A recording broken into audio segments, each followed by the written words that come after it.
할렐루야. 6월 6일 주일 저녁 예배 우리 함께 드리겠습니다. 기도하겠습니다. 사랑 많으신 아버지 하나님 감사합니다. 우리를 또 이렇게 불러주시고 주의 전에 나와 하나님 말씀 앞에 섭니다. 하나님 우리에게 말씀하여 주시옵소서. 우리가 듣겠사오니 우리가 그 말씀 통하여 하나님 앞에서 믿음으로 온전히 서서 하나님 원하시는 귀한 삶이 되게 도와주시고 우리의 모난 모든 마음들을 주께서 다듬어 주셔서 정말 하나님 보시기에 아름답고 예쁜 하나님의 귀한 성도의 모습으로 살아가게 하시옵소서. 예수님 이름으로 기도하옵나이다. 아멘. 멀리 계신 분, 또 옆에 계신 분 함께 얼굴 돌리셔서 우리가 인사하겠습니다. 하나님은 살아계십니다. 하나님은 살아계십니다. 하나님은 살아계십니다. 살아계신 하나님이 늘 우리와 함께 하십니다. 반석이신 하나님, 살아계신 하나님 찬양하겠습니다.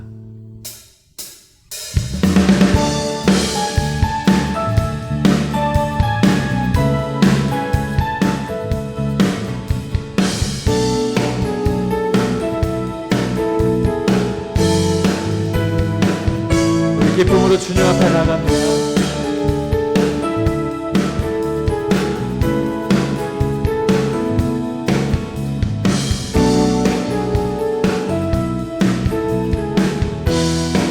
나의 반석이신 나의 반석이신 하나님 행하신 모든 것 완전하시니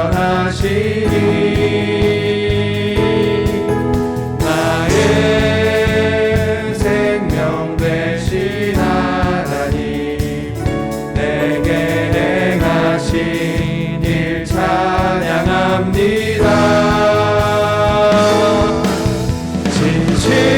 진실하신 하나님 실수가 없으신 좋으신 나의 주 진실하신 하나님 실수가 없으신 좋으신 나의 주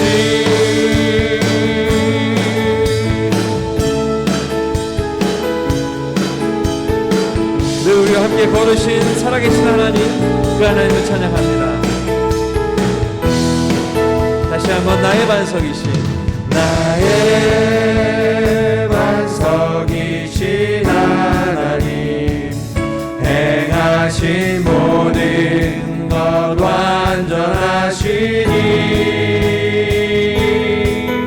나의 생명 되신 하나님 내게 행하신 일 찬양합니다.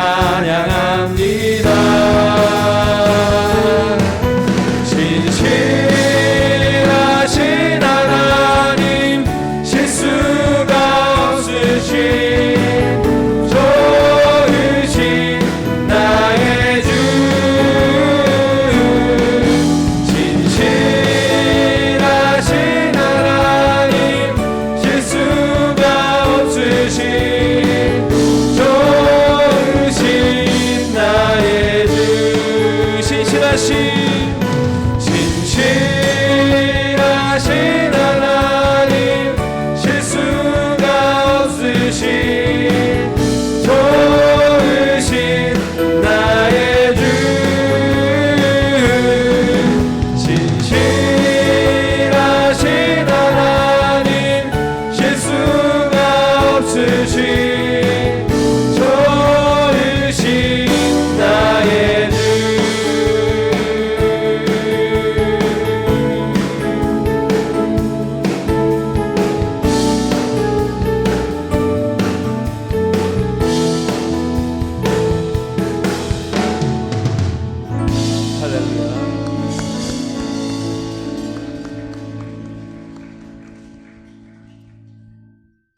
찬양하고 계시는 거죠?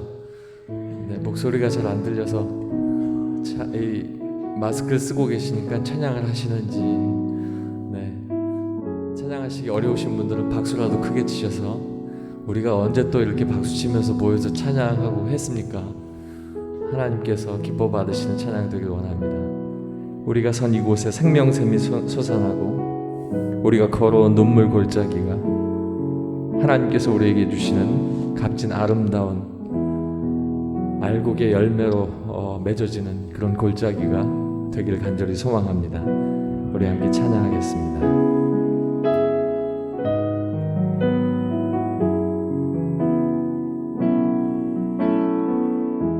이곳에 생명샘 솟아나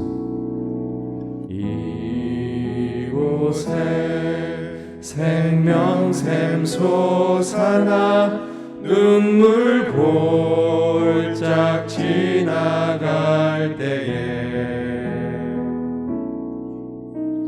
머자나 열매 맺히고 웃음소리 넘쳐 우리 다시 한번 고백하겠습니다. 이곳에 생명샘 솟아나 이곳에 생명샘 솟아나 눈물 골짝 지나갈 때에 머자나 열매 맺히고 웃음소리 넘쳐나리라.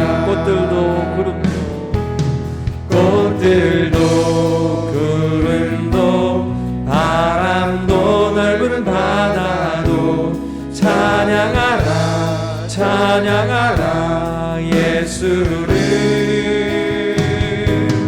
하늘을 울리며 노래해 나의 영혼아. 은혜의 주 은혜의 주 은혜의 주. 그날에 하늘이 열리고 그날에 하늘이 열리고 모든 이가 보게 되리라. 마침내 꽃들이 피고 영광의 주가 오시리라.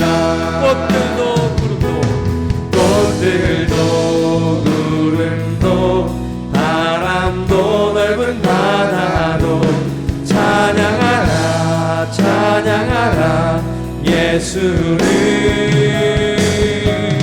하늘을 울리며 노래해 나의 영혼아. 은혜의 주 은혜의 주 은혜의 주.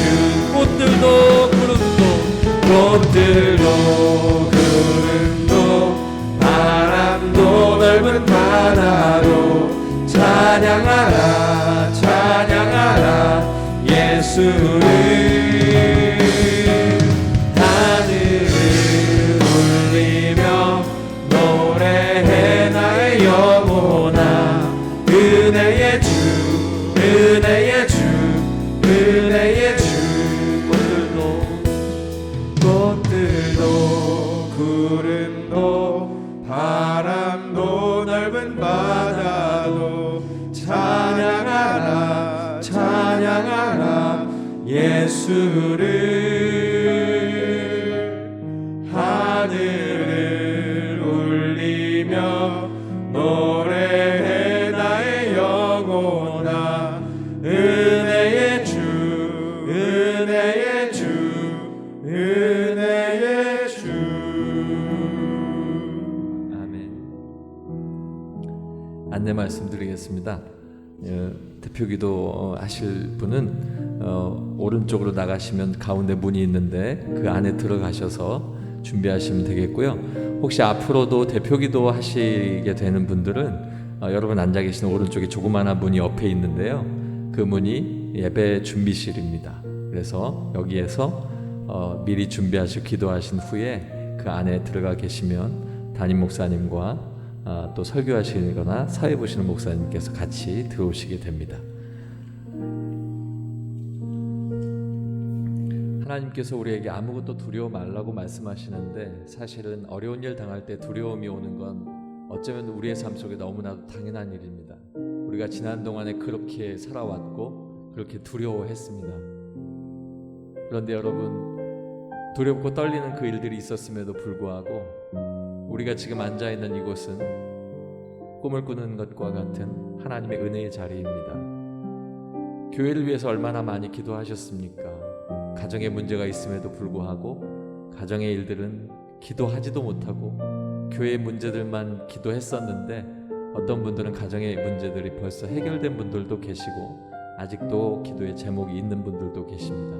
하나님께서 말씀하십니다. 아무것도 염려하지 말고 오직 기도와 간구로 구할 것을 아뢰라. 우리 함께 찬양하겠습니다.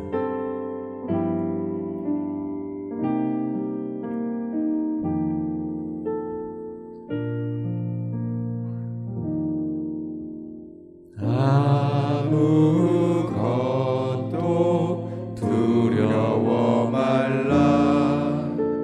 주 나의 하나님이 지켜주시네. 놀라지 마라. 겁내지 마라. 주님 나를 지켜주시네. 아무것도 두려워 말라. 아무것도 두려워 말라. 주 나의 하나님이 지켜주시네. 놀라지 마라. 겁내지 마라. 주님 나를 지켜주시네. 다시 한번 고백하겠습니다. 걱정하는 나에게 아무것도 두려워 말라. 아무것도 두려워 말라. 주 나의 하나님이 지켜주시네. 놀라지 마라. 놀라지 마라. 겁내지 마라. 겁내지 마라. 주님 나를 지켜주시네. 내 맘이 힘에 겨워 지칠지라도, 내 맘이 힘에 겨워 지칠지라도 주님 나를 지켜주시네. 세상의 험한 풍파 몰아칠 때도 주님 나를 지켜주시네.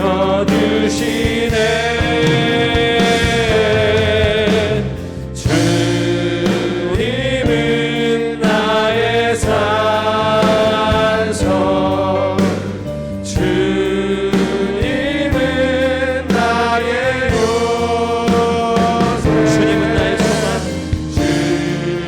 주님은 나의 소망, 주님은 나의 소망, 나의 힘이 되신 영원, 주님은 나의 산성, 주님은 나의 산성, 주님은 나의 요새, 주님은 나의 소망, 나의 힘이 되신 여. 내 맘이 힘에 겨워 지칠지라도, 내 맘이 힘에 겨워 지칠지라도 주님 나를 지켜주시네. 세상의 험한 풍파 세상의 험한 몰아칠 때도 주님이 나를 지켜주시네. 주님 나를 지켜주시네.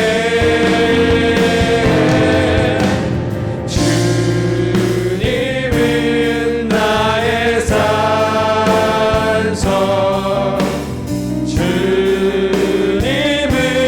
나의 요새, 주님은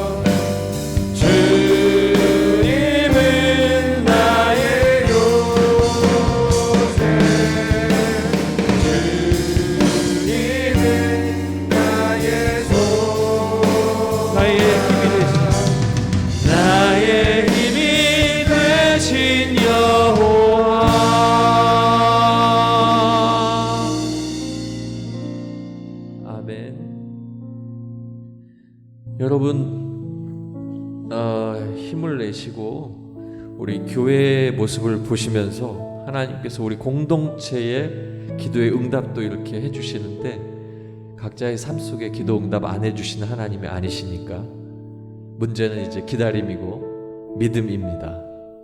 여러분의 삶의 어떤 문제들, 내어놓지 못하는 그 고민들 하나님의 때에 하나님께서 마치 꿈을 꾸는 것과 같이 해결해 주실 줄로 믿습니다.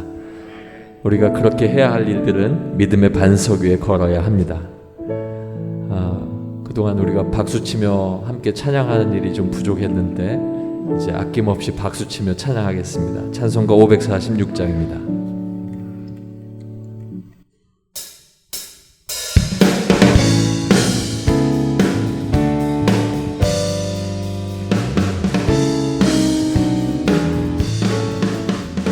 주님 약속하신 말씀 위에서 영원토록 주를 찬송하리라.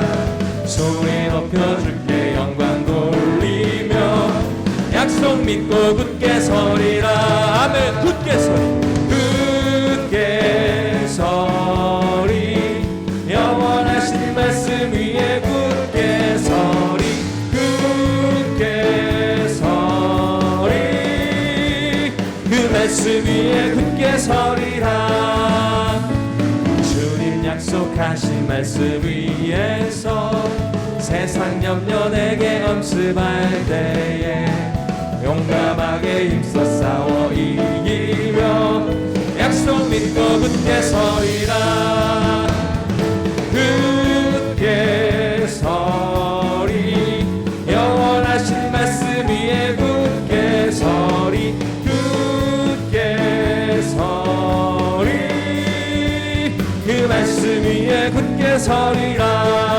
아멘. 주님 약속하신 말씀 위에서 영원하신 주의 사랑이 믿고 성령으로 힘써 싸워 이기며 말씀 위에 굳게 서리라. 굳게 서리, 굳게 서리. 영원하신 말씀 위에 굳게 서리, 굳게 서리. 그 말씀 위에 굳게 서리라. 주님 약속하신 말씀 위에서 성령 인도하는 대로 행하며 주님 품에 항상 안식 얻으며 약속 믿고 굳게 서리라. 굳게 서리. 영원하신 말씀 위에 굳게 서리, 굳게 서리. 그 말씀 위에 굳게 서리. 다시 한번 1절입니다. 주님 약속하신 말씀 위에서 영원토록 주를 찬송하리라. 소리 높여줄게 영광 돌리며 약속 믿고 굳게 서리라. 굳게 서리. 영원하신 말씀 위에 굳게 서리, 굳게 서리. 그 말씀 위에 굳게 서리라.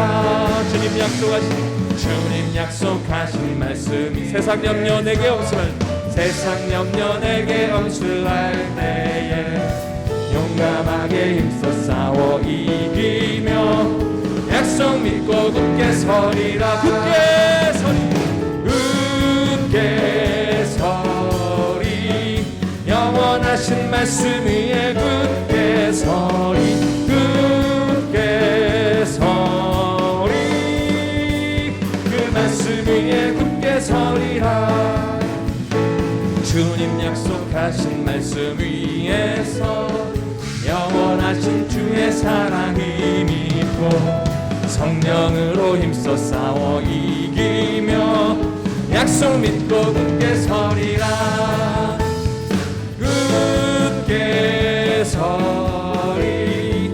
영원하신 말씀 위에 굳게 서리, 굳게 서리.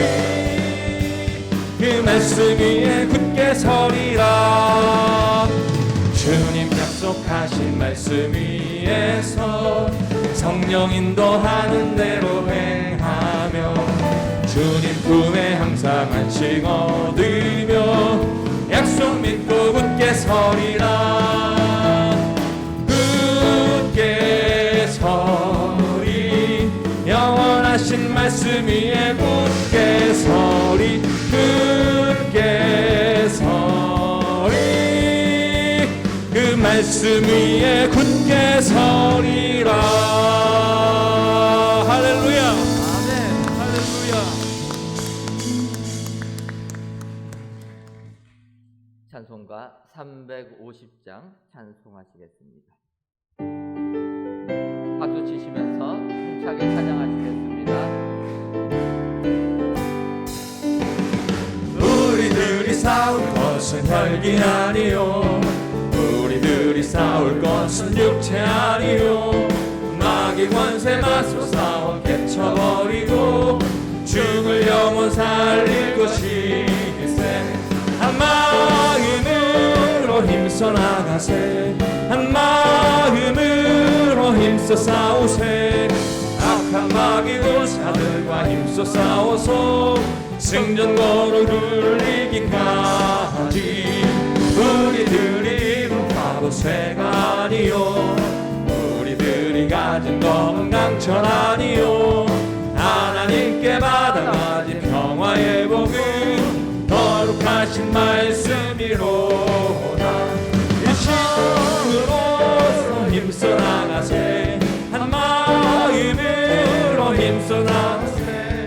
악한 마귀 군사들과 힘써 싸워서 승전거를 이기기까지. 악한 마귀 죄 아무리 강할지라도 우리들의 대장 예수 앞서가시니 주저 말고 용감하게 힘써 싸우세. 최후 승리 얻을 때까지. 한 마음으로 힘써 나가세. 한 마음으로 힘써 싸우세. 악한 마귀 군사들과 힘써 싸워서 승전거를 이기기까지. 죄악 중에 빠진 사람 죄를 뉘우쳐 십자가에 달린 예수 믿기만 하면 위태한 데 빠진 영혼 구원 얻어서 천국 백성 될 것이 밀세. 한 마음으로 힘써 나가세. 한 마음으로 힘써 싸우세. 악한 마귀 군사들과 힘써 싸워서 승전거를 울리기까지. 아멘. 하나님께서 크신 영광 받으신 줄 믿습니다. 이 시간 귀한 찬양 인도한 찬양단에 위하여서 다시 한번 격려 박수하도록 하겠습니다. 네, 감사합니다.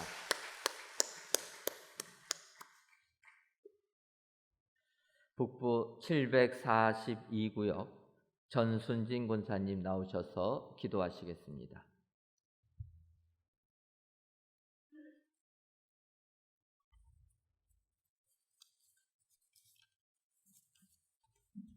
사랑과 은혜가 충만하신 하나님, 이 거룩한 주일 저녁 예배에 주님 앞에 나와 신령과 진정으로 예배드리게 하심을 감사드립니다. 이 시간 우리를 성결하게 하사 하나님의 성호를 찬양하게 하시고 우리의 마음을 겸손하게 하사 은혜 받게 하시고 우리가 어떠한 자리에 있든지 늘 주님을 기억하게 하시고 주님의 이름을 높이는 예배의 삶이 되게 하옵소서. 하나님 아버지, 저희가 온전히 주님의 뜻대로 살지 못하였음을 고백하오니 용서하여 주시고 주님의 사랑으로 세상을 이길 수 있도록 은혜 내려 주옵소서. 하나님의 은혜로 성전 건축 잘 마치고 아름다운 새 성전에서 예배드리게 하심을 감사드립니다. 하나님의 뜻에 따라 세워진 우리 교회, 주님께서 항상 함께 하셔서 반석 위에 지은 튼튼한 교회가 되게 하시고 하나님의 놀라운 계획과 뜻을 이루는 교회가 되기를 소망합니다. 모든 성도들은 연합하여 선을 이루게 하시고 온 교회와 성도들이 하나 되어 이 지역을 복음화시킬 수 있도록 도와주시옵소서. 그래서 성전이 가득 차고 넘치는 역사가 일어나게 하옵소서. 교회 기도 제목이 있습니다. 강림하는 교회로, 함께하는 교회로, 씻음받는 교회로서 새 예루살렘 같은 교회 되길 원합니다. 담임 목사님, 영육간의 강건함으로 붙잡아 주시고 말씀의 능력과 권능을 더하여 주셔서 늘 평안함으로 지켜 주옵소서. 동역하시는 부목사님과 강도사님 그리고 전도사님들께도 같은 은혜 주시고 맡은 사역 잘 감당하게 하옵소서.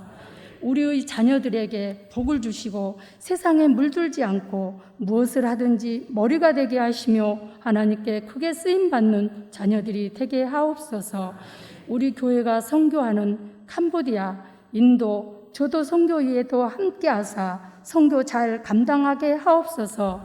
하나님, 코로나로 인하여 우리나라와 세계 모든 나라들이 고통과 어려움을 겪고 있습니다. 하나님께서 불쌍히 여기사 긍휼하심으로 하루빨리 종식되어 안정된 삶을 살게 하옵소서. 단위에 세워주신 이우재 목사님 말씀 선포하실 때 주님의 건세로 붙잡아 주셔서 능력의 말씀을 온전히 전할 수 있도록 인도하옵소서. 또한 듣는 저희에게는 말씀의 귀를 기울여 성령의 역사하심을 체험하고 은혜 받는 시간이 되게 하옵소서. 찬양으로 영광 돌리는 임마누엘 찬양대와 예배를 위해 봉사하시는 모든 손길들을 축복하여 주옵소서. 거룩하신 예수 그리스도의 이름으로 기도드립니다. 아멘.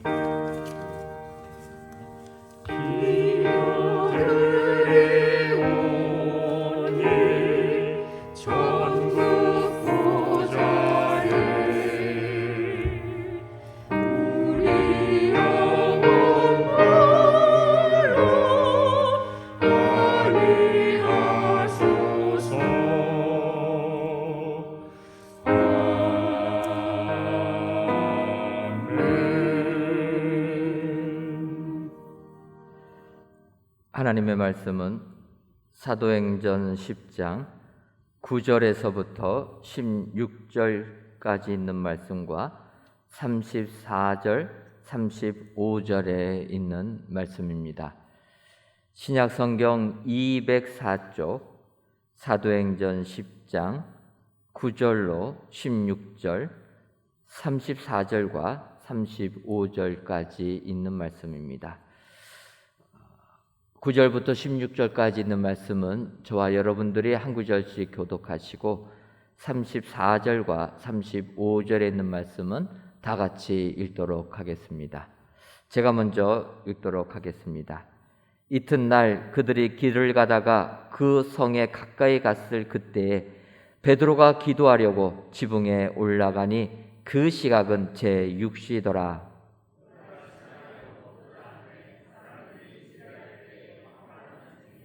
하늘이 열리며 한 그릇이 내려오는 것을 보니 큰 보자기 같고 내 귀를 메어 땅에 들이웠더라.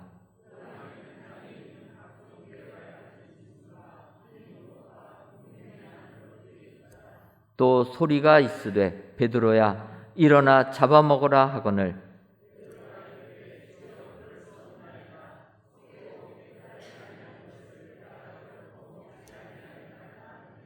또 두 번째 소리가 있으되 하나님께서 깨끗하게 하신 것을 너희가 속되다 하지 말라 하더라.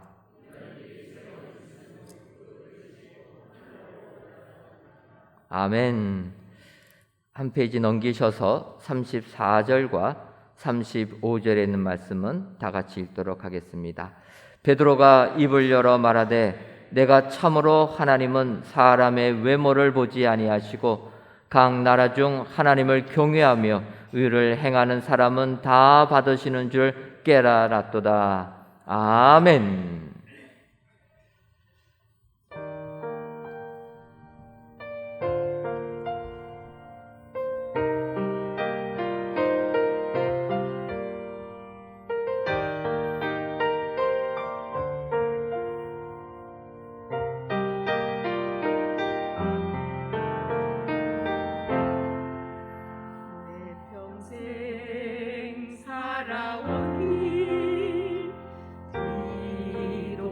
돌아보니 짧은 내 인생길 오직 주의 은혜라 내 평생 살아온 길 뒤돌아보니 짧은 내 인생길 오직 주의 은혜라 주의 은혜라 주의 은혜라 내 평생 살아온 길 주의 은혜라 주의 은혜라 다함이 없는 사랑 달려갈 길 모두 마친 후 주 얼굴 볼 때 나는 공로 전혀 없도다 오직 주의 은혜라 지금까지 지내온 것 주의 크신 은혜라 한이 없는 주의 사랑 어찌로 말하랴 자나깨나 주의 손이 항상 살펴주시고 모든 일을 주 안에서 형통하게 하시네 주의 은혜라 주의 은혜라 내 평생 살아온 길 주의 은혜라 주의 은혜라 다함이 없는 사랑 주의 은혜라 주의 은혜라 내 평생 살아온 길 주의 은혜라 주의 은혜라 다함이 없는 사랑 달려갈 길 모두 마친 후 주 얼굴 볼 때 나는 공로 전혀 없도다 오직 주의 은혜라 나는 공로 전혀 없도다 오직 주의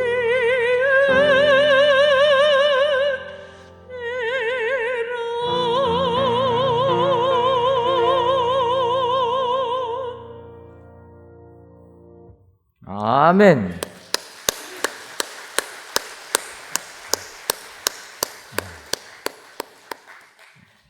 우리 교회 자랑인 새벽 찬양대들이 코로나19로 인하여서 찬양을 못한 지 참 오래됐습니다. 하나님께서 이 시간, 저녁 시간이지만 우리 새벽 일부 임마누엘 찬양대 찬양을 통하여 크신 영광 받으신 줄 믿습니다. 오늘 이 예배 찬양하신 모든 성도님들께서도 진정 오직 은혜라 은혜를 고백하시는 축복의 성도님들 되시기를 주님의 이름으로 축원합니다. 이 시간 이우재 목사님 나오셔서 2% 부족한 사람들의 개종 이야기라는 제목으로 말씀 선포하시겠습니다. 네, 안녕하세요. 예, 목사님이 좀 소개를 해줄 줄 알았더니 소개를 전혀 안 해주시네요. 그래서 제가 교회 분쟁 가운데 한 10년 정도 여러분들 설교를 했는데 또 이렇게 새 성전에서 여러분을 만나 뵙게 되니까 너무 감격스럽습니다. 눈물이 날라 그래요. 정말 고생 많이 하셨고요. 잘 버텨주시고 견뎌주셔서 너무 감사드립니다. 앞으로 이제 자주 불러주시기로 아까 약속을 하는 둥 마는 둥 하셨어요. 그래서 한번 제 기도 열심히 한번 할게요. 저도. 자, 오늘 말씀의 제목은 2% 부족한 사람들의 개종 이야기 혹은 회심 이야기라고 하는 것입니다. 2000년대 초반으로 기억이 되는데요. 대기업 음료 광고에 이런 문구가 한번 등장한 적이 있습니다. 2%가 부족할 때. 그리고 그런 음료가 출시가 되기도 했습니다. 그리고 그것이 히트를 쳐서 지금은 2% 부족하다라는 말이 뭔가 약간의 부족한 상황을 말할 때 지칭하는 일상적인 말로 상용되고 있습니다. 오늘 본문은 우리가 너무나 잘 알고 있는 개종자 백부장, 이방의 백부장 고넬류의 회심 이야기를 다루는 내용입니다. 사도행전 안에 아마도 중요한 사건들을 이렇게 나열을 해 본다면 이 사건은 한 5손가락 안에 들 만큼 중요한 사건이라고 생각이 듭니다. 오순절 성령강림 같은 게 일단은 제일 중요하겠고요. 바울이 그리스도인이 되는 것, 그 다음에는 아마 고넬류, 이방인, 첫 번째 이방인인 고넬류가 예수님을 믿는 이런 회심, 똑같은 말이죠. 개종의 사건이 매우 중요한 사건일 텐데요. 자, 오늘 그런데 제가 말씀의 제목을 이렇게 잡았습니다. 2% 부족한 사람들의 회심 이야기. 두 가지를 좀 염두에 두고 이제 첫 번째 대지로 가야 되겠는데요. 그냥 회심이 아니라 2% 부족한 사람들의 2% 부족한 사람의 회심 이야기다라고 하는 것, 이것이 하나가 전제가 돼야 되고요. 또 하나는 부족한 사람이 아니라 부족한 사람들이라는 사실이 또한 주목되어야 한다고 생각합니다. 이 두 가지 생각들을 염두에 두시고요. 2% 부족한 사람, 또 한 사람이 아니라 여러 사람들의 회심 이야기라고 생각을 하시면서 이제 오늘 말씀 가운데로 들어가 보도록 하겠습니다. 먼저 첫 번째 메시지는 자막 좀 한번 주세요. 첫 번째 메시지는 2% 부족한 사람이기 때문에 은혜가 필요합니다 라는 것이 첫 번째 메시지라고 할 수 있겠습니다. 오늘 보면 10장에 한 개종자가 나옵니다. 고넬류지요. 이방인 군대 장관이었던 백부장인데요. 고넬료라는 사람인데요. 그에 대해서 성경은 1절과 2절 그리고 3절, 22절에서 우리에게 좀 상세한 정보를 제공해 줍니다. 간략히 이 사람에 대한 정보를 이제 한번 좀 생각을 해볼 필요가 있겠는데요. 그의 이름은 고넬료예요. 고넬료. 고씨죠. 고씨. 고씨 성을 가지고 있는 고넬료다. 그의 직업은 로마의 군인으로서 고위직 장교라고 할 수 있겠습니다. 그의 신앙은 하나님을 경외하는 자라고 성경이 말하고 있지요. 그의 인격을 좀 살펴보면 경건하고 구제에 힘쓰고 기도하고 하나님을 경외하고 칭찬받는 사람, 주변에 많은 사람들에게 칭찬받는 사람이라고 10장 22절에서 말하고 있는 것을 보게 됩니다. 여러분 아무리 보아도 고넬료 그는 어떤 사람입니까? 너무 멋진 사람이죠. 우리 권사님들 이제 딸들 결혼시킬 때 이런 신랑감에게 보내고 싶을 정도로 탐나는 사람, 그 사람이 바로 고넬료인 것입니다. 어쩌면 모든 것을 갖춘 사람이 고넬료가 아닌가 하는 생각이 듭니다. 그래서인지 오늘 보면 3절에 보시면 하나님께서 주의 사자를 급파하셔서 그를 이방인 개종자, 회심자 1호로 불러주시는 스카우트 제의를 하고 계시는 것처럼 보입니다. 그렇게 본다면 2% 부족한 사람이 아니고요. 어쩌면 20% 넘치는 사람이에요. 100점이 아니라 120점의 사람이라고 말할 수 있을지도 모르겠습니다. 제가 한번 광고업계에 좀 제안을 하려고 그래요. 2% 부족할 때라는 문구는 떴으니까 이제 20% 넘칠 때라는 문구를 가지고 음료를 한번 만들면 어떻겠습니까? 이렇게 제안을 하려고 그러는데 안 되겠죠? 될까요? 그냥 설교만 열심히 하겠습니다. 자, 다시 말씀드립니다. 여러분, 지금 소개되어져 있는 이 고넬료, 오늘 이방인 개종자인 이 고넬료는 아무리 봐도 2% 부족한 사람 같아 보이지 않아요. 20% 넘치는 사람, 모든 면에서 탁월하고 뛰어난 하나님의 사람처럼 보여집니다. 그런데 왜 제가 2% 부족한 개종 이야기라고 말하고 있는 것일까요? 그 이유는 고넬료가 사회적으로 큰 성공을 거두고 종교적으로 기도와 선행에 힘을 쓰고 그리고 여러 가지로 인격적으로 구비된 점이 있지만 그것으로 구원받을 자격이 생긴 것은 아니기 때문에 그렇습니다.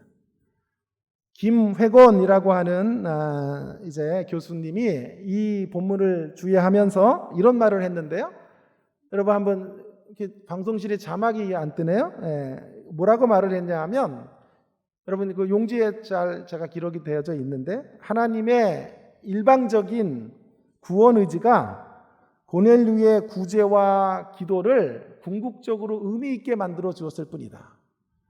이 말이 굉장히 중요한 말이에요. 하나님의 일방적인 구원 의지가 고넬료의 구제와 기도를 아직 지우지 마시고 고넬료의 구제와 기도를 궁극적으로 의미 있게 만들어 준 것이다. 여러분, 이게 무슨 말입니까? 뭐 하나 부족할 것이 없는 것 같은 고넬료가 역시 은혜가 필요한 사람이다. 그런 말을 하는 것입니다. 아직 그는 개종자가 아닙니다. 온전한 개종자가 아니라 이 고넬료는 반개종자. 무슨 개종자요? 반개종자예요. 반개종자. 중생한 기독교인이 아니라 구도자입니다. 구도자. 이렇게 볼 때 하나님께서 그를 영입하기 위해서 그에게 이종료를 준비하셔서 천사를 급파하신 것이 아닙니다. 겉으로 보면 그런 이야기 같지만 결코 그렇지 않다는 말입니다. 오히려 천사를 급파하신 이유는 다른 데 있어요. 천사를 급파하신 이유는 이런 말을 하려는 거예요. 네가 외적으로는 여러 가지를 구비하고 있는지 모르지만 여전히 너에게는 은혜가 필요해.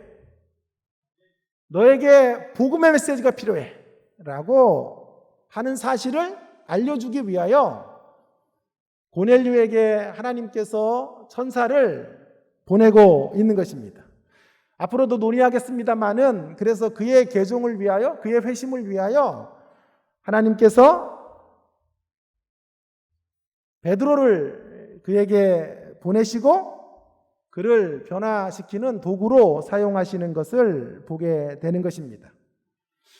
그러므로 여전히 오늘 본문을 통해서 우리가 확인하게 되는 것은 고넬료는 2% 부족한 사람이 맞다라고 하는 것입니다. 20% 넘치는 사람이 결코 아닙니다.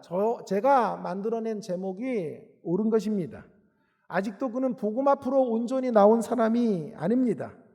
그는 예수의 사람이 아니라 기독교에 대하여 호감을 가지고 있는 사람일 뿐입니다. 그는 종교인이지 참 예수님을 믿는 사람이 아닙니다. 그렇게 은혜가 필요한 2% 부족한 사람의 개종 이야기라고 그래서 말할 수 있는 것이죠. 자, 오늘 이 말씀을 먼저 우리에게 좀 적용을 해볼 필요가 있는데요. 얼마나 많은 이 땅의 신자들이 이런 대목을 잘못 오해하고 착각하는지 모르겠습니다. 분명히 하나님의 시선에서 볼 때 우리 모두는 2% 부족한 인생들인데 스스로는 20% 넘치는 인생이라고 자꾸 생각을 하는 거예요. 세상에서는 자신의 부족을 인정하는 것은 곧 패배를 의미하는 것이라고 배웠기 때문에 2% 부족한 자신과 절대로 만나지 못합니다. 오히려 자신의 장점들을 자꾸만 부각해서 내가 20% 넘치는 사람이라고 하는 것을 자꾸만 드러내려고 하다 보니까 이것이 세상의 모습이기 때문에 우리는 여전히 은혜와 복음이 필요한 존재라는 사실을 인정하지 못합니다. 그래서 이런 사람들은 예수님 앞으로 계속해서 나올 수 없는 것입니다. 더 나아가서 자기가 2% 부족한 사람이라는 것을 깨닫지 못하기 때문에 언제나 어떤 경우에든지 자기의 정당성을 주장하며 삽니다. 그래서 늘 이런 사람들이 있는 곳에는 싸움이 끊어지지 않는 것입니다. 이런 거지요. 2% 넘치는 남편이라고 생각하는 거예요, 내가. 그런 남편, 이만한 남편이 어딨어? 이만한 남자가 어딨어? 라고 생각하기 때문에 나 때문에 힘들어하고 있는 아내가 이해가 안 되는 거예요. 자녀가 나 때문에 아파하는 것이 잘 납득이 되지 않는 거예요. 이만한 아빠, 이만한 남편 어디서 한번 구경이나 해봤어? 이만한 남편이 어딨어? 라고 자꾸 생각을 하기 때문에 가정의 식구들이 아파하는 것도 귀 기울이지 않게 되는 거예요. 내가 회사에서 20% 괜찮은 상사라고 생각하는 거죠. 그래서 부하 직원들이 나 때문에 힘들어하고 나 때문에 회사를 그만둘까 말까 사표를 품고 그렇게 회사 생활을 하는데 잘 그런 것들을 이해하지 못하는 거예요. 아, 이만한 상사가 어디 있다고. 이렇게 멋진 그런 직장 상사 어디서 만난다고 저렇게도 힘들어하나? 자, 그 대목에 잘 수긍이 되지 않고 인정을 하지 않기 때문에 언제나 나는 옳고 나는 틀린 것이 없다고 생각하는 자리로 떨어지게 되는 것을 보게 됩니다. 여러분, 제가 이 설교를 준비하는 동안에 그 주에 한 몇 주 전에 설교를 준비했는데요. 어느 문자 하나가 저에게 날라온 것입니다. 제가 교수로 있다 보니까 또 원장으로 계속 있잖아요. 미용실 원장 말고 대학원 원장으로 계속 있다 보니까 뭐가 제일 많이 들어오냐 하면 책 추천을 이렇게 해달라 이런 요구들이 되게 많이 들어와요. 수도 없이 책을 추천해 주었는데 제가 처음 전도사 생활을 부평에서 했는데 그 부평에 아주 신실한 의사 한 분이 계세요. 그때 집사님이었는데 후에 장로님이 되셨어요. 그런데 얼마나 영혼들을 사랑하는지 치료를 해주시고는 꼭 복음을 전해 주시는 장로님이세요. 성경을 막 진짜 몇백 독을 하신 분이에요. 그리고 치료가 끝나면 그냥 예수님을 전하고 선교사님들을 무료로 대접해주고 이런 너무나 귀한 분인데 이분이 영생에 대한 책을 쓰신다 그러는 거예요. 그러면서 꼭 나오면 목사님께서 옛 우정을 생각해서 추천서를 써주셔야 됩니다. 그렇게 부탁을 해서 제가 예 그러겠습니다 하고 추천사를 써드렸어요. 여러분, 추천사 어떻게 씁니까? 남의 책을 어떻게 추천해줘요? 예, 이 책을 읽거나 말거나 하십시오. 이렇게 추천하지는 않을 거 아니에요. 그죠? 제가 모든 미사오구를 끌어다가 이 책은 정말 귀한 책이니까 당신의 옷을 팔아서라도 꼭 사서 읽으시기를 바랍니다. 이렇게 추천을 제가 했는데, 그리고 이분의 인격이 정말 훌륭한 분이니까 이 책을 꼭 일독을 권합니다. 이렇게 추천을 했는데 한 분이 누군지는 모르겠어요. 그분의 저기를 저장을 해도 카톡으로 뜨지도 않는 분인데 저한테 항의성 문자를 보낸 거예요. 뭐라고 보냈냐 하면 어떻게 이런 책을 추천을 할 수 있느냐? 읽어보니까 이거는 책도 아니다. 그러면서 저한테 항의를 하는 거예요. 그래서 제가 죄송하다고 그런데 그분의 인격이 워낙 훌륭하고 해서 평신도 이제 장로님이 쓰셨는데 신학적으로는 조금 문제가 있을 수 있겠지만 그의 중심이 귀하니 그렇게 너그럽게 봐주십시오. 이렇게 얘기를 답을 했는데 또 답신이 온 거예요. 그러면 교수님은 진리를 외면하고 관계를 추구하는 사람입니까? 실망했습니다. 이렇게 문자가 온 거예요.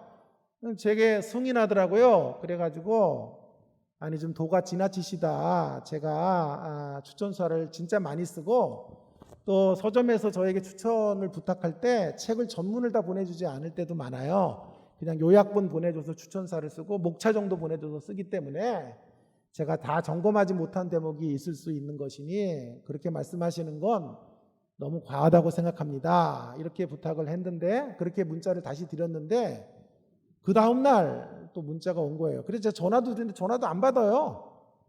카톡으로 뜨지도 않아요. 근데 그 다음날 또 저에게 문자가 온 거예요. 뭐라고 왔냐면 자기는 무례한 적이 한 번도 없고 당신과 같은 사람 밑에서 공부하는 백석의 학생들이 불쌍하다 이렇게 온 거예요. 여러분도 불쌍한 분들이에요. 오늘 나를 불러서 이 불쌍한 사람에게 설교를 듣는 우리가 불쌍한 사람들이라고 생각이 드는데 정말 너무 화가 나는 거예요. 내가 무슨 큰 잘못을 죽을 죄를 졌습니까? 내 책을 제가 이상하게 쓴 것도 아니고 다른 이들을 추천해 준 것인데 정말 20% 넘치는 마음으로 그분을 축복하는 마음으로 그렇게 추천서를 써준 거 아닙니까? 저는 제자들이 외국에 유학을 갈 때에도 언제나 추천사를 최고로 써줘요.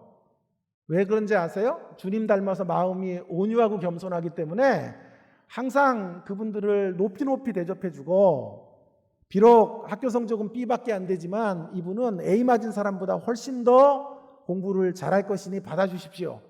추천사는 그렇게 쓰는 거 아니에요? 그렇게 썼는데 이게 무슨 문제가 된다고. 우리 학생들이 불쌍하다. 우리 학생들 지금 여기 많아요. 저한테 배운 학생들이 다 불쌍한 사람들 아니야? 이렇게 이야기를 하는 거예요. 그래서 정말 머리끝까지 화가 났는데 그때 제가 이 말씀을 준비하고 있었어요. 너는 이 문제 앞에서도 20% 넘친다고만 생각하지 말고 2% 부족할 수 있다는 생각도 한번 해보거라. 그런 생각이 저에게 밀려오는 거예요. 그러면서 제 자신을 이렇게 반추해 봤더니 늘 관계 속에서 다른 사람들을 너무 과장되게 높여주려고 하고 너무너무 이제 인정해 주려고 하는 모습들이 저에게 있는 거예요.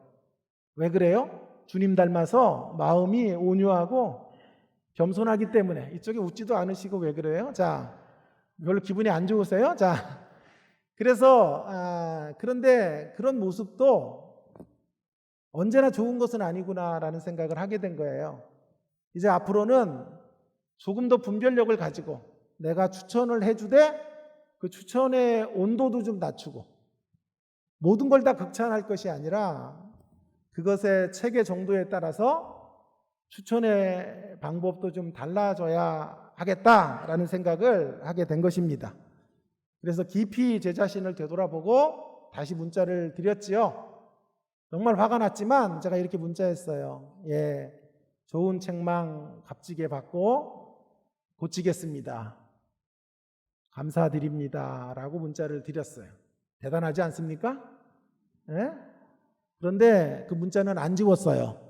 나중에 또 어떤 일이 벌어지면 요놈하고 쓸지도 몰라요. 여러분, 우리가 늘 2% 부족한 사람이라는 것 어느 경우에도 인정하며 살아가기를 간절히 바랍니다.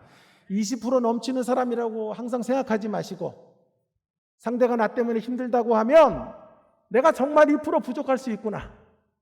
내가 좋은 의도로 했지만 선한 의도를 가지고 이런 일들을 이루어냈지만 그것이 궁극적으로 상대에게 아픔이 될 수도 있구나라는 사실을 인정할 때 우리 안에 싸움이 물러가고 평화가 임하고 제가 그렇게 문자를 보낸 뒤로는 문자가 안 와요. 내가 계속해서 싸웠으면 아마 지금까지 저에게 문자 테러를 보내고 난리가 났을 텐데 제가 그렇게 용서를 구하고 쏘리를 하니까 내가 2% 부족한 사람이라는 것을 하나님 앞에 인정하며 그렇게 나아가니까 감동이 됐는지 그분이 아무런 문자를 저에게 보내지 않는 것을 보게 됩니다. 여러분, 우리 모두는 여전히 은혜가 필요한 사람들입니다. 은혜 없이는 살아갈 수 없는 사람들. 오늘 귀한 찬송 제 설교와 맥을 같이 하는 것입니다. 은혜 아니면 살아갈 수 없는 사람들.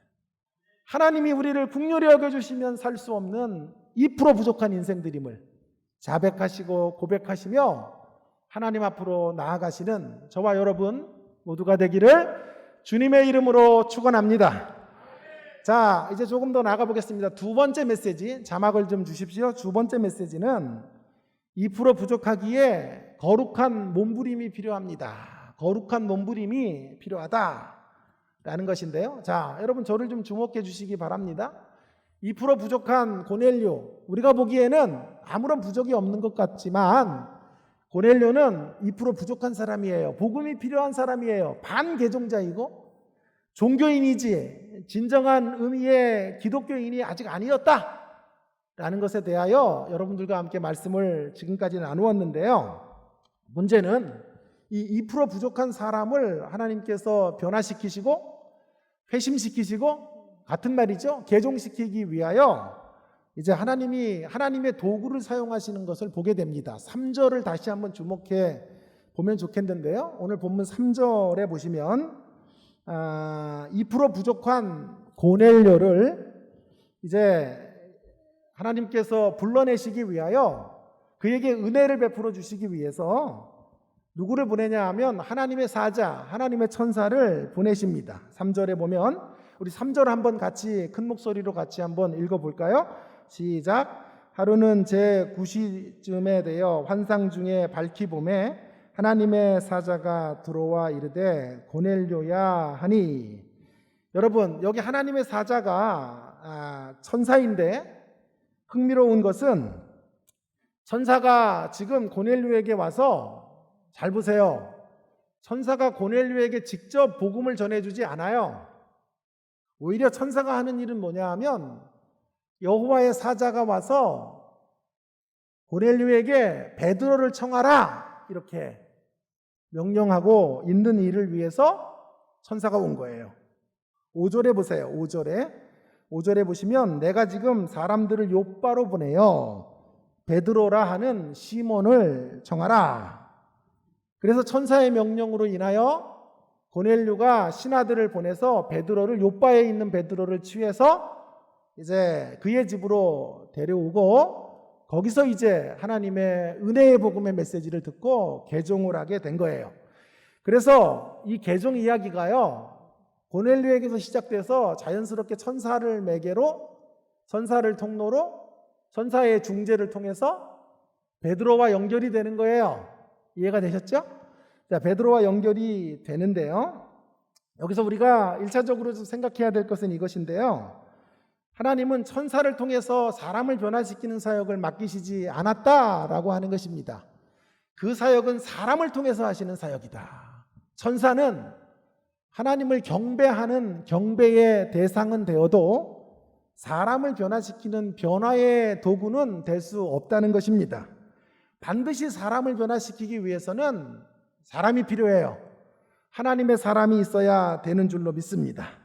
하나님께서 천상계에 있는 모든 존재들을 통해서, 천사들을 통하여 하나님이 사람들을 변화시킬 수 있었음에도 불구하고 하나님은 땅에 있는 베드로를 불러서 베드로를 끌어들여서 고넬료를 변화시키는 일의 통로로 삼아 주신 것입니다. 그러므로 저와 여러분은 천사보다 소중한 자들이에요. 천사보다 위대한 임무를 맡고 있는 사람이에요. 우리가 감당해야 될 가장 위대한 임무는 사람을 변화시키는 사역, 사람이 돌아오는 자리에 길목이 되는 이 부르심 앞에 부름받고 있는 존재들이 저와 여러분인 것을 한시도 잊지 말기를 주님의 이름으로 간곡히 부탁을 드립니다. 자, 그런데요, 재미있는 것은 이렇게 회심의 도구가 천사가 아니라 사람인 베드로인데요, 이 베드로가 어떤 사람인가 하는 것이 매우 중요할 것입니다.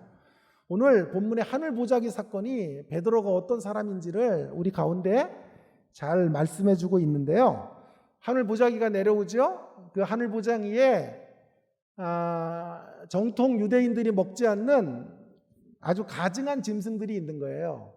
음식 규례에 맞지 않는, 오늘날로 말하면 돼지고기 같은 거 안 먹었지 않아요? 자, 그런 짐승들이 하늘 보자기에 쌓여서 내려오는 거예요. 하나님이 잡아먹으라, 13절에 보시면 잡아먹으라고 하시는데 베드로는 그럴 수 없다라고 거절합니다. 16절에 보시면 3번 하나님께서 그런 명령을 하신 후에 그릇이 이제 보자기가 하늘로 올려져 가는 것을 이제 보여주고 있는 거죠. 여러분, 베드로 어떤 사람입니까? 지금 고넬료를 변화시키기 위해서 하나님께서 이제 연결하시는 베드로는 어떤 사람입니까? 아무리 봐도 이방인이 돌아오도록 하는 하나님의 마음을 갖고 있지 못한 사람, 하나님의 이방인을 향한 열정을 갖고 있지 못한 사람, 지금 부정해서 잡아먹지 못한 사람들은 이방인들이에요. 하나님은 그들이 변화되기를 원하고, 고넬료와 같은 이방인들이 주님을 믿고, 우리도 옛날에 이방인이었죠. 그래서 우리가 돌아오기를 하나님이 간절히 원하셔서 베드로를 불렀는데, 베드로는 여전히 하나님의 이 마음을 깨닫지 못하고 하나님의 이 영혼을 향한 열정들을 알지 못하고 있는 거예요. 여러분, 아무리 본문을 묵상해봐도 본문이 참 재미있지 않습니까? 얼마나 재미있는 본문입니까? 2% 부족한 고넬료를 변화시키기 위해서 베드로를 사용하시는데, 베드로도 역시 2% 부족한 사람이에요. 아니, 2% 부족한 사람을 개종해야 될 2% 부족한 고넬료가 2% 부족한 것은 이해가 되지만, 그를 변화시키는 사람은 20% 넘치는 사람이 돼야 되지 않아요? 그런데 재미나게도 2% 부족한 사람을 2% 부족한 사람에게 붙여주시는 거예요. 질문해 보겠습니다. 하나님 왜 이렇게 일하시는 걸까요? 왜 2% 부족한 사람을 통해서 일하시고 있는 걸까요? 혹시 이렇게 생각하시는 분이 계실까 봐 제가 말씀드리는데, 2% 부족해야 쓰이는 겁니까? 우리가 2% 부족해야만 쓰일 수 있는 거예요? 그러면 다 공부도 안 해야 돼요. 좋은 직장 같은 거 전부 거절해야 돼요. 제가 학교에서 학생들에게 이제 학기 말이 되어 성적을 주려고 그러는데, 학생 하나가 저에게 온 거예요. 교수님 부탁드립니다. 이번 학기 절대로 저에게 A 학점을 주지 마시기 바랍니다.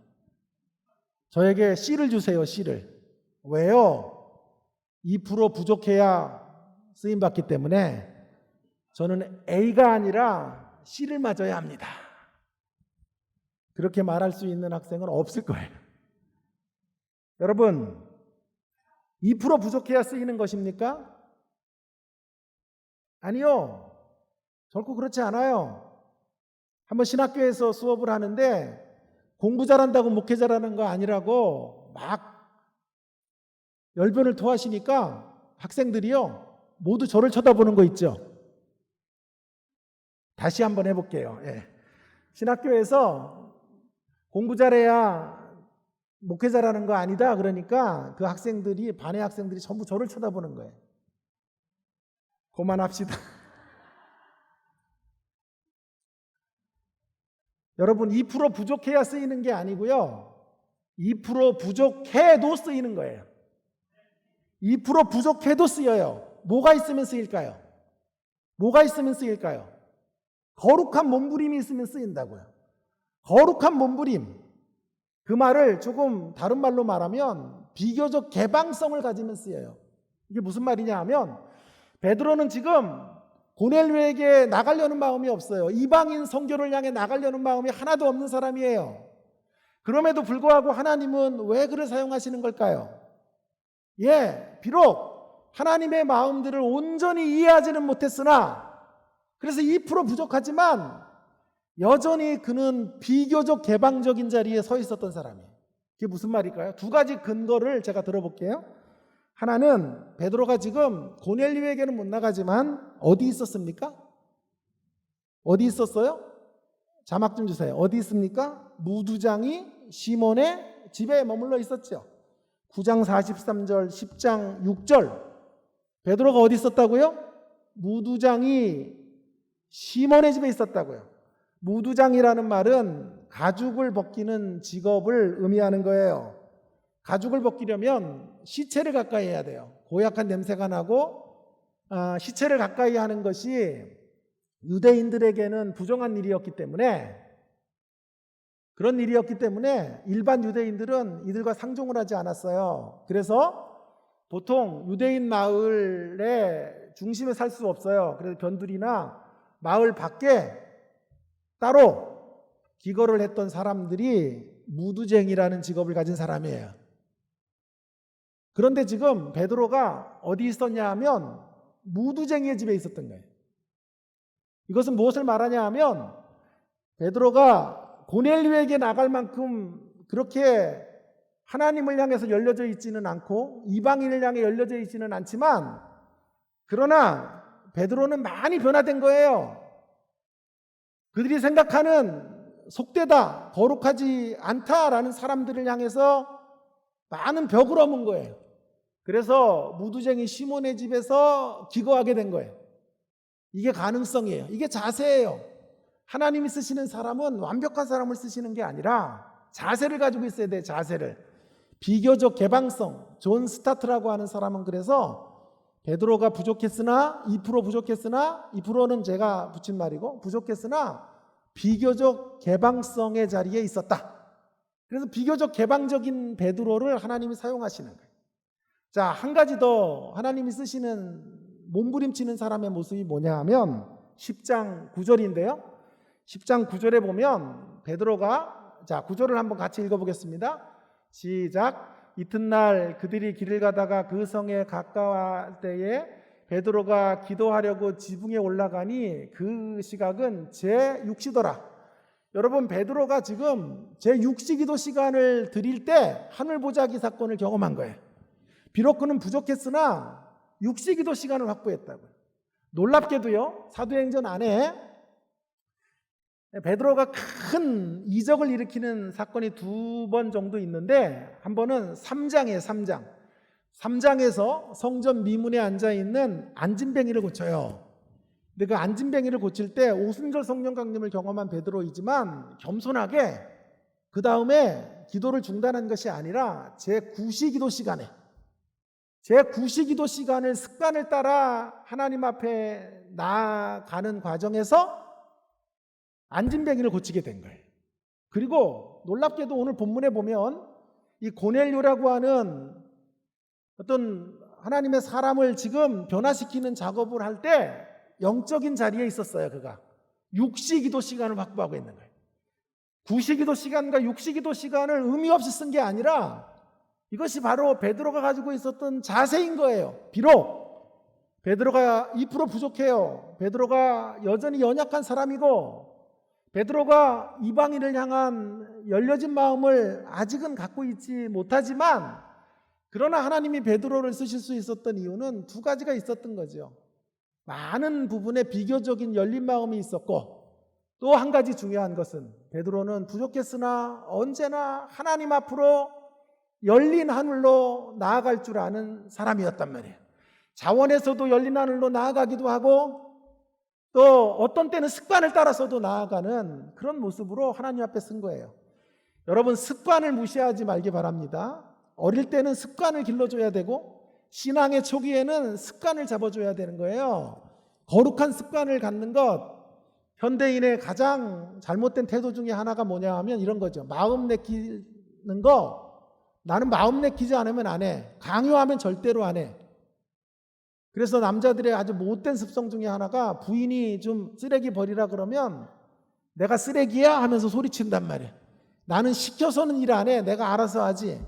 이게 남자들이 갖는 일반적인 아주 못된 습성인데요. 저를 통렬하게 반성하는 건데요, 지금.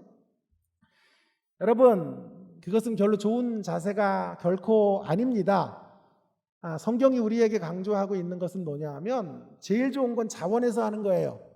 그러나 자원에서 할 수 없을 때에는 어떻게 해야 됩니까? 습관을 따라서라도 해야 합니다. 습관을 따라서 유대인의 관습을 따라서라도 9시 기도 시간과 6시 기도 시간을 확보하는 그 자리에 하나님이 임하시는 거예요. 성령이 역사하시는 거예요. 그래서 그를 통하여 안진뱅이를 일으키기도 하고 그를 통하여 고넬료를 변화시키는 이 놀라운 일에 하나님께서 통로로 사용해 주시는 줄 믿습니다. 6시 기도 시간을 어떤 경우에도 확보하시는 여러분 되기를 바랍니다. 9시 기도 시간을 확보하는 여러분 되기를 주님의 이름으로 간곡히 부탁을 드립니다. 2% 부족해도 괜찮아요. 허물이 있어도 괜찮아요. 우리가 하나님 앞에 열려 있으면 되는 거예요. 열린 하늘로 나아가면 되는 거예요. 그래서 하나님 앞에 부족한 인생을 써주시고 받아주시고 사용해 달라고 날마다 안 되면 습관을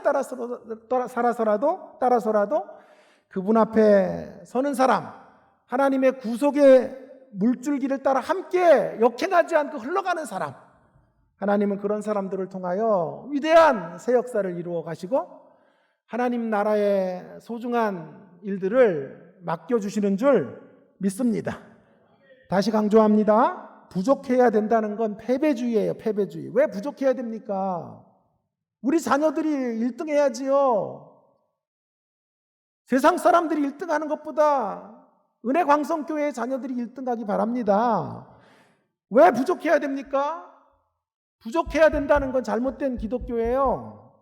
그러나 부족해도 됩니다. 적극적인 개방성을 갖고 있지 못해도 됩니다. 비교적 개방적인 자리로 나아가면 되는 거예요.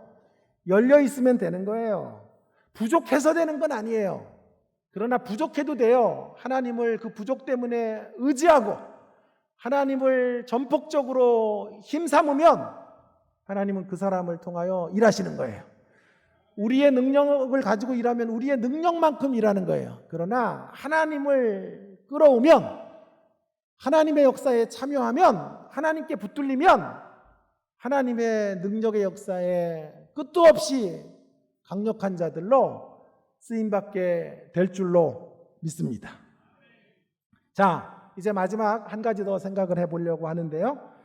비교적 개방적이긴 했지만 여전히 베드로는 아직도 부족한 사람이죠. 그래서 이제 베드로에 대해서 본격적으로 좀 생각을 더 해보려고 하는데요. 세 번째 메시지는 그래서 이것입니다. 세 번째 메시지는 2% 부족한 사람이기 때문에 늘 깨달음의 개종이 필요하다. 여러분, 저를 주목해 주시기 바랍니다. 오늘 본문에 개종이 두 개종이 있단 말이에요.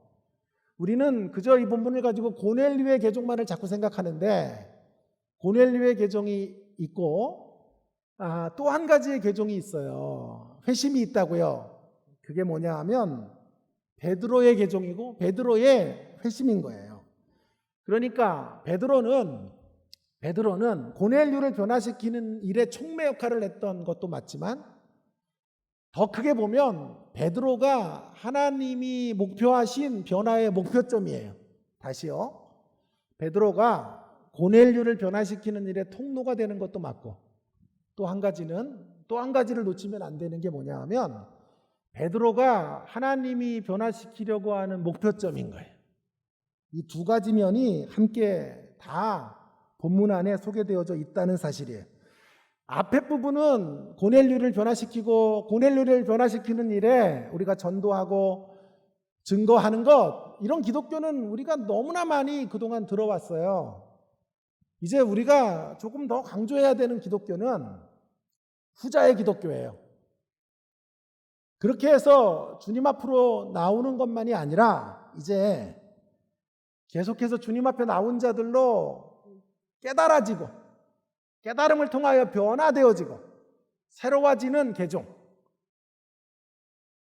그런 개종이, 그런 회심이 우리 가운데 있어야 될 줄로 믿습니다. 베드로는 고넬료의 회심을 위한 통로이지만 그것이 전부가 아니에요. 다시 강조하지만 하나님의 변화의 목표점이라니까요. 그래서 최근에 사도행전의 연구가들은 10장을 고넬료의 개종에서 베드로의 개종이라고 제목 붙여야 된다, 이렇게 말하는 사람들이 많아요. 근데 나는 그것도 인정하고 싶지가 않아요. 이것이 아니라 저것이다라는 건 너무 안 좋은 생각이에요. 왜? 아니, 베드로를 통해 고넬료가 변했는데 그거는 또 중요하지 않다고 말하고, 베드로가 깨어지고 베드로가 이방인에 대한 편견을 넘어서는 개종, 그 개종만을 이렇게 들여다보려고 하는 것도 잘못된 태도란 말이에요. 이 두 가지가 다 있는 거예요.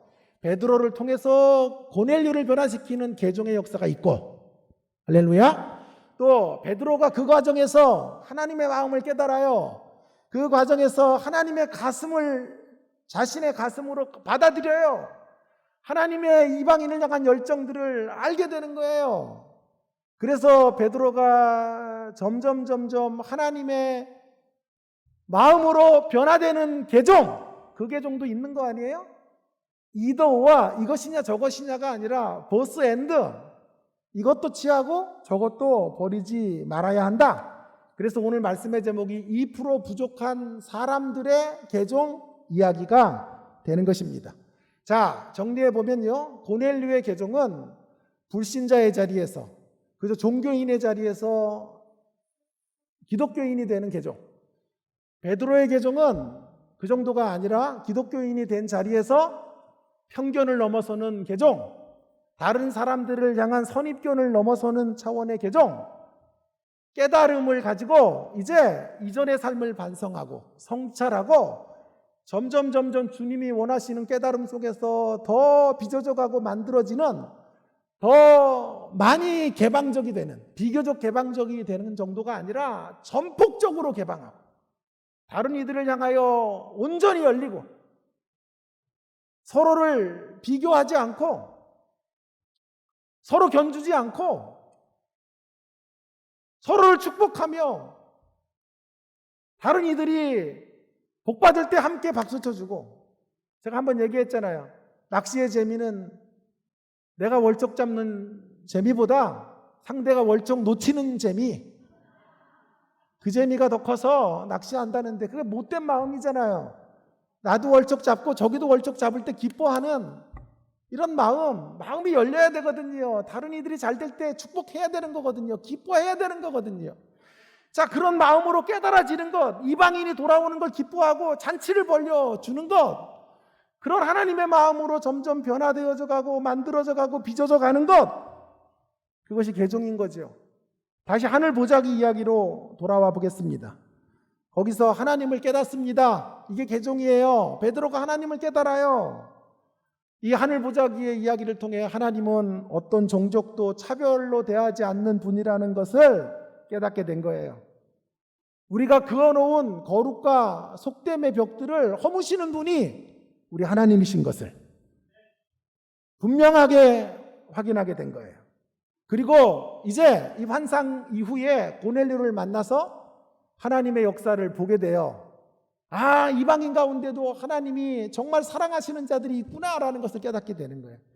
그래서 34절과 35절이 나오는 거예요. 한번 읽어볼게요. 제일 중요한 구절이에요. 34절, 35절. 한번 같이 읽어볼게요. 시작. 베드로가 입을 열어 말하되 내가 참으로 하나님은 사람의 외모를 보지 아니하시고 각 나라 중 하나님을 경외하는 의를 행하는 사람은 다 받으시는 줄 깨달았도다. 여기서 제가 제일 중요하게 여기는 단어 동그라미는 깨달았도다예요. 깨달음의 계종. 깨달음의 계종이 베드로의 계종인 거예요. 이게 또 하나의 회심인 거죠. 하나님의 마음을 깨닫는 거죠. 하나님의 가슴을 이해하게 되는 거죠. 하나님의 뜻을 밝히 알게 되는 것이 아닙니까? 성숙한 사람의 특징은 늘 편견을 넘어서는 사람, 상대를 향한 잘못된 편견, 이런 편견들, 눈이 작은 사람은 독하다, 이런 편견들을 왜 갖고 있어요? 이렇게 주님 닮아서 온유하고 겸손하지만 눈이 작을 수도 있다. 오래간만에 제가 제 눈 가지고 한번 여러분들과 이렇게 만나 보았는데요. 자, 여러분, 이런 편견의 벽을 넘어서는 사람들 되어야 되는 것입니다. 그것이 우리가 이루어 가야 될 계종인 거예요. 여러분, 설교가 뭡니까? 저는 학생들에게 설교를 가르치는 교수인데 설교를 저는 이렇게 정의합니다. 설교는 깨달음의 작업이에요. 설교의 제일 중요한 요소가 뭐냐 하면 깨달음의 깨달음. 죽음 직전에 깨달을 것을 지금 살아있는 동안에 깨닫게 하는 작업이 설교예요. 죽음 직전에 깨달아도 되지만 죽음 직전에 깨달으면 깨달은 걸 살 시간이 없죠. 그죠? 그래서 오늘 깨달아야 돼요. 오늘 여러분이 주님의 말씀에 비답해 깨어지기를 바랍니다. 그리고 깨달아지는 대로 살면 돼요. 깨달아지는 대로 하나님의 은혜를 펼쳐내는 사람이 되는 것. 그래서 설교가 필요한 거예요.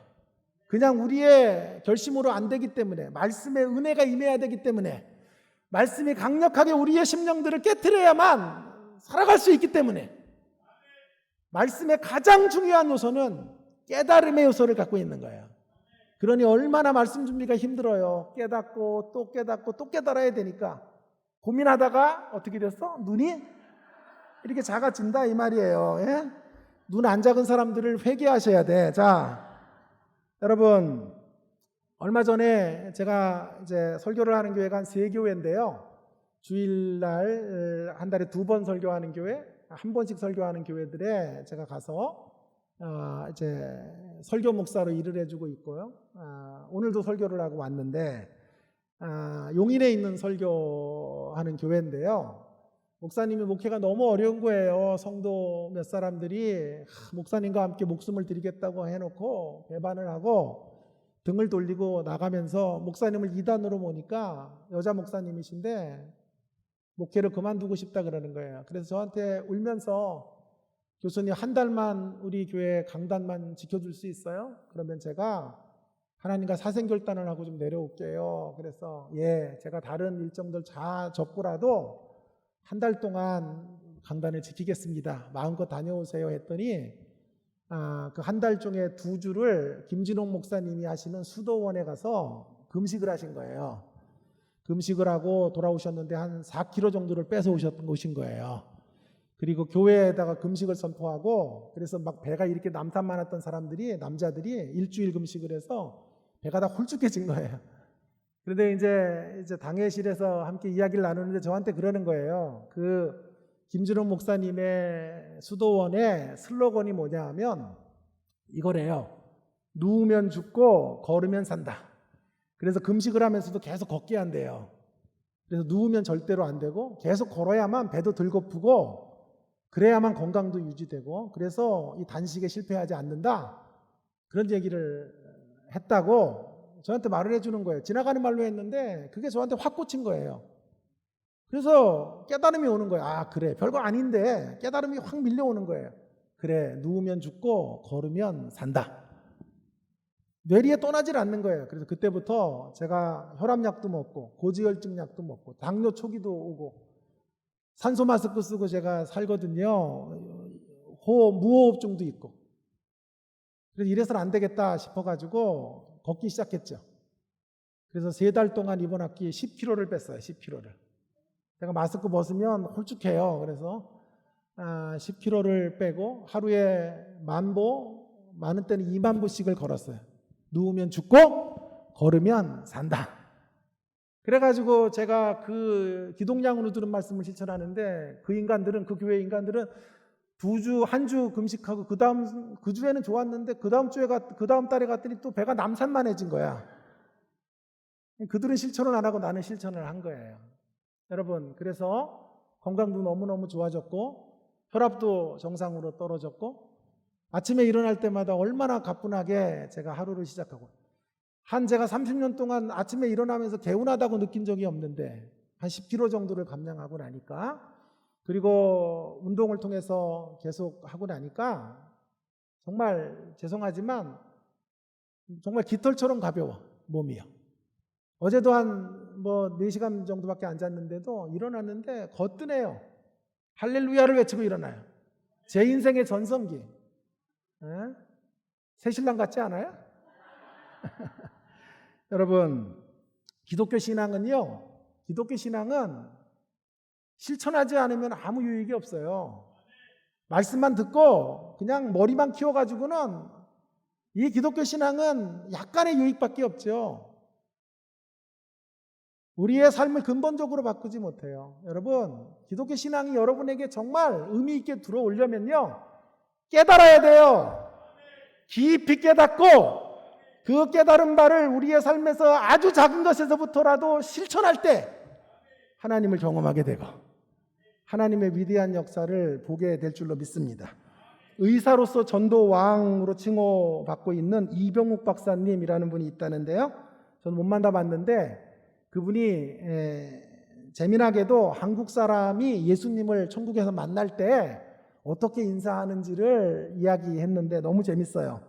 천국에서 모든 나라 사람들이 예수님을 만나면 너무 감격하고 놀라움을 금하지 못해서 예수님에게 가서 감사 인사를 드리는데 한국 사람은 어떻게 인사할까요? 한국 사람은 이렇게 인사한답니다.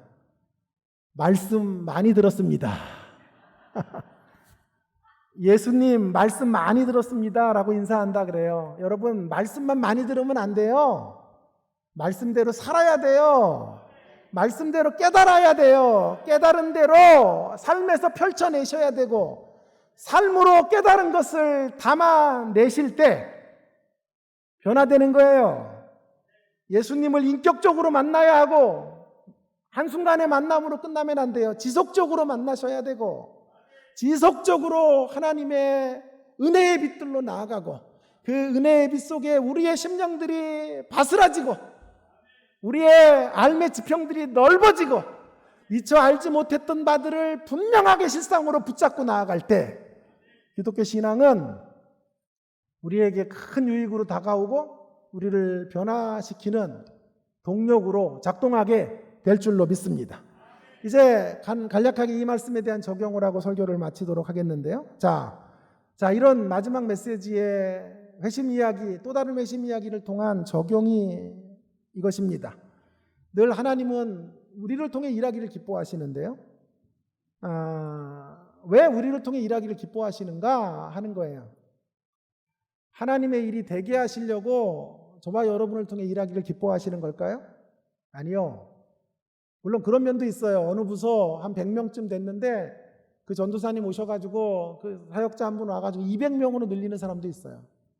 어느 부서는 한 200명 모였는데 그 사역자 들어가가지고 한 20명으로 주는 부서도 있어요. 그러면서 말할 때는 이래요. 진로 나는 승부의 진로. 양이 아니라 질이잖아. 이렇게 말하는데 여러분, 그건 아니죠. 자, 그래서 하나님이 우리를 불러서 일시키는 이유는 우리가 일이 되도록, 우리를 통해 일이 되도록 하는 대목도 있지만 언제나 그런 것은 아니에요. 만일 일이 되도록 효율성의 가치로 우리를 불렀다면 여러분, 하버드 예일 출신들 불러야 돼요. 스티브 잡스나 빌 게이츠 같은 사람들을 통해서 하나님 그들을 개종시켜서 일하셔야 돼요. 일당 1000만을 감당할 수 있도록 하시면 되는 거예요. 그런데 우리를 불렀다고요. 우리라 그러니까 또 기분 나쁜 분들이 계시는데, 나는 스티브 잡스급이야 이런 분들이 계시다면 저를 부른 거예요. 저를. 효율성의 가치로는 우리는 부족해요. 그렇게 효율적인 지도자가 아니에요. 오늘 베드로를 주님이 부르셨어요. 효율성의 가치로는 이 사람 별로 가치가 없어요. 자, 지금 하나님이 잡아먹으라 그랬는데도 3번 부인하죠. 3번. 효율성의 가치. 나 같으면 그냥 한 번 말하고 안 들으면 팔 그냥 꺾어버릴 텐데 하나님은 3번이나 명령하신다고요. 여러분 아세요? 베드로가 제일 싫어하는 음식은 삼계탕이고, 베드로가 제일 싫어하는 숫자는 3이에요. 3과 삼계탕. 이게 무슨 뜻인지 모르면 깊이 회개하시고 깊이 기도하셔야 된다고 생각해요. 여러분, 효율성으로는 가치가 없는 사람들이에요. 그러면 우리를 왜 불렀을까요? 왜 우리를 고집하시는 걸까요? 왜 2% 부족한 사람 고넬료와 같은 이들을 개종시키기 위하여 2% 부족한 저와 여러분 같은 우리 같은 인생들을 사용하시는 걸까요? 이유는 딱 한 가지밖에 없어요. 우리가 그 일을 해야 효율성이 창출되기 때문이 아니고요. 우리를 부르시는 이유는 딱 한 가지인데, 우리와 함께 일하시는 게 그분이 기쁘셔서 그래요. 그분이 우리의 존재를 기뻐하시기 때문에 그래요. 함께 일하면서 주님의 마음을 본받으라고 우리를 불러주신 거예요. 주님의 가슴을 이해하라고 우리를 불러주신 거예요. 그래서 주님의 마음, 주님의 가슴을 본받는 걸 저는 복스러운 가슴을 갖는 것이다, 이렇게 말하고 싶어요. 복스러운 가슴으로 우리를 변화시키시고 우리를 그렇게 써주시기 위해서 불러주신 거예요. 행실을 따라 보면, 삶의 모습을 따라서 보면 우리의 모습이 마음에 들지 않을 때도 많아요. 하나님 앞에. 그럼에도 불구하고 하나님이 우리를 고집하시는 이유는 우리의 존재 자체를 기뻐하시기 때문이에요. 우리를 통해서 일하기를 너무너무 원하시기 때문에 우리를 부른 거예요. 그거밖에는 없어요. 그래서 오직 은혜로다, 은혜로다. 나의 나됨은 하나님의 은혜입니다. 은혜 강성교회가 여기까지 온 것도 하나님의 전적인 은혜일 뿐입니다. 우리 이렇게 고백할 수밖에 없는 거예요. 우리 딸 준아가 중학교 1학년이에요. 같이 왔는데요. 얼마나 컸는지 몰라요. 그래서 오늘 세수도 하고 깨끗이 하고 오너라 이렇게 왔더니 사춘기가 오는지요. 지난주 금요일 날 제가 집에 왔는데 혼자 있길래 준아야 아빠 왔어 그랬더니 바빠 그러더라고요. 그래서 오늘 운동했어 그랬더니 바쁘다니까 그러면서 문을 닫는 거예요. 얼마나 풀따구가 나든지 섭섭하기도 하고 그래서 나오라 그랬어요. 너 공부 왜 하는 건데? 좋은 사람 되라고 공부하는 거지. 이거 지금 뭐 하는 거야? 그러려면 공부 다 때려쳐. 실제로 때려치면 큰일 나요. 어쨌든 그렇게 제가 이야기를 했는데 여러분 준하의 말투나 준하의 사춘기의 행동은 저에게 섭섭함을 줘요. 그런데 존재 자체가 귀하기 때문에 또 사랑스러운 거예요. 그리고 그 다음날 이제 생일 파티를 친구들이랑 하고 돌아오는데 저녁에 전화가 온 거예요. 아빠 어디야? 아빠 지금 운동 와 있는데 그랬더니 아빠 배고파. 스테이크 먹고 싶어 그러는 거예요. 그래서 알았어. 지금 한 1시간 정도 거리인데 아빠가 스테이크 해줄게. 그래가지고 홈플러스에 가서 6,990원짜리 스테이크 이렇게 포장된 게 있어요. 그걸 사가지고요. 100m 달리기로 달려간 거예요. 100m 달리기로 달려가가지고 배고프다니까 그거를 해주는데요. 기쁨이 충만하고 정말 내 마음에 강 같은 평화가 임하는 거예요. 여러분 준하의 행실은 때때로 저의 마음을 아프게도 하고 섭섭하게도 하지만 그래도 우리 딸의 존재가 기뻐요. 존재가 기뻐서 준하가 옆에 있으면 행복한 거예요. 하나님도 마찬가지예요.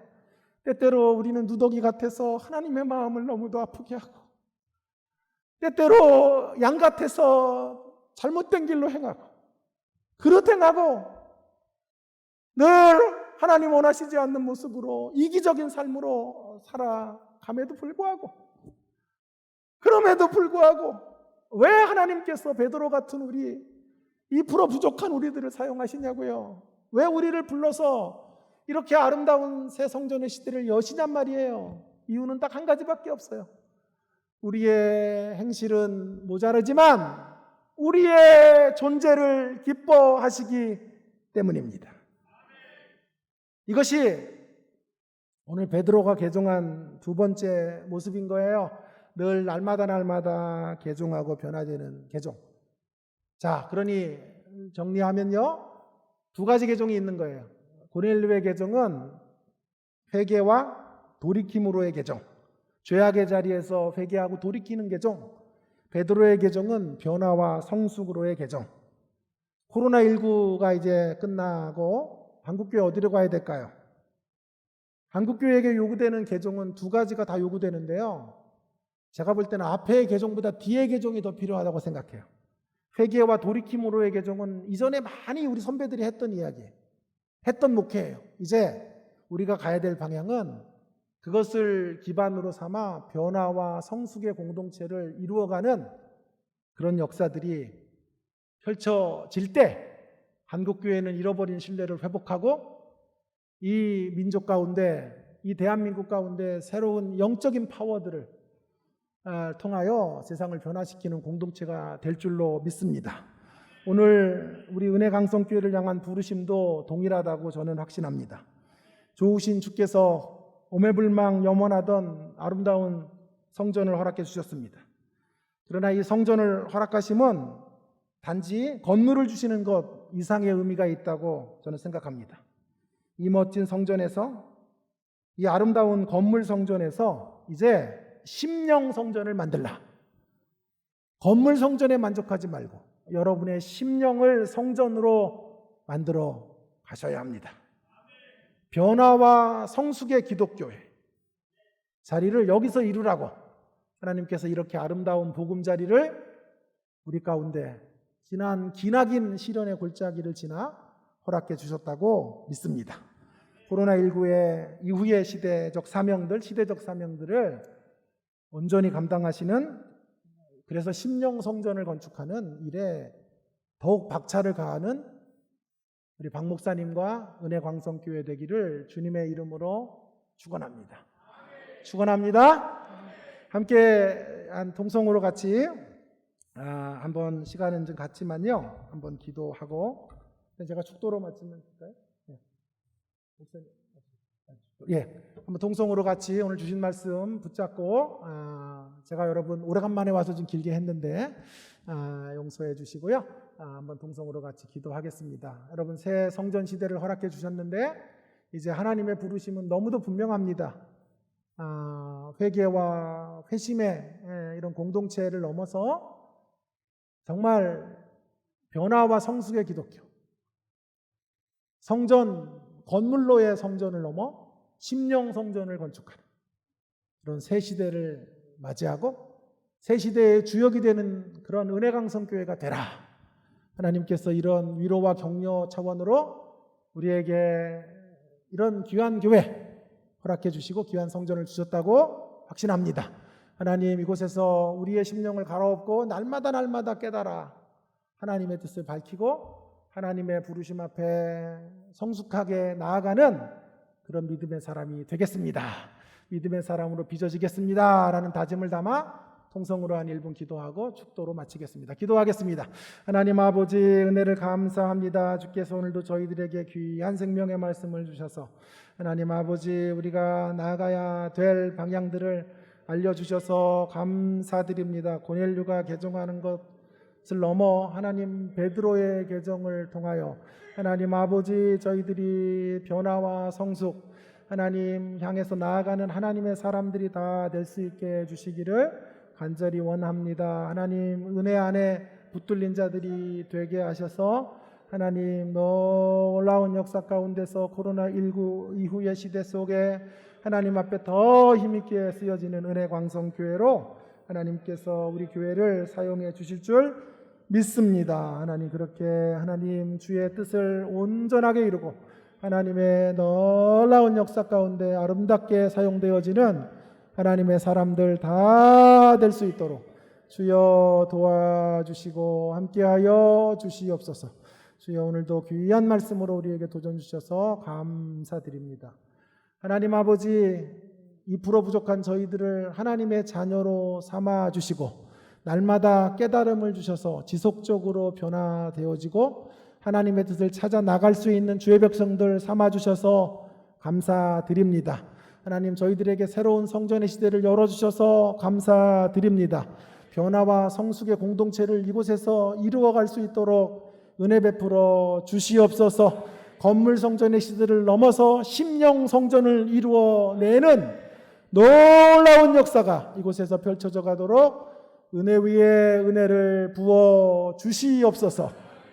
이제는 우리 구주 예수 그리스도의 은혜와 하나님 아버지의 사랑하심과 성령님의 감화감동 위로 충만 내주 교통하심의 역사가 오늘 주신 말씀 붙잡고 변화와 성숙의 신앙생활의 자리로 나아가기로 결단하는 여기 모인 모든 주의 백성들 머리 위에 이제로부터 영원토록 함께 하시기를 간절히 축원하옵나이다.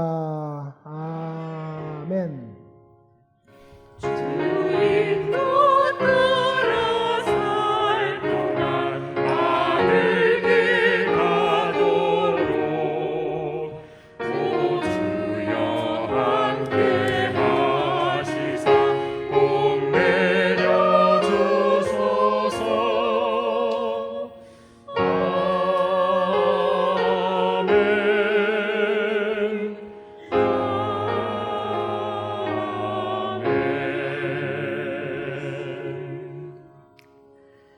대표 기도 그리고 하나님께 감사드립니다. 북부 740이고요. 전순진 권사님의 여러분들의 감사 예물과 1,000번지 예물, 건축 예물과 11주 예물 하나님께 드리셨습니다. 교회 소식 전해드리고 우리가 인사 나누고 돌아가도록 하겠습니다. 하나님의 은혜 가운데 오늘 이 시간 또 우리 유재 목사님 나오셔서 귀한 말씀 증거해 주신 것 다시 한번 감사를 드립니다. 우리 목사님 나오실 때 굳이 소개가 필요 없어서 소개를 안 드렸더니 굉장히 섭섭하신 것 같아서 우리 성도님들이 아시고 벌써 박수로 환영해 주셔서 너무나 감사를 드립니다. 더 이상 소개가 없을 만큼 우리 목사님 교회가 힘들 때 참으로 오랜 기간 정말 우리 교회를 위해서 눈물로 기도해 주시며 우리 성도님을 위해서 기도해 주셨는데 우리 교회가 이렇게 은혜로운 새 성전에서 저녁 예배 첫 강사님으로 모시게 된 것 은혜인 줄 믿습니다. 여러분도 오늘 주신 말씀을 기억하시면서 정말 우리의 아직도 여전히 은혜가 필요하다 기억하시고 은혜를 사모하시는 우리 축복의 성도님들 되시기를 바랍니다.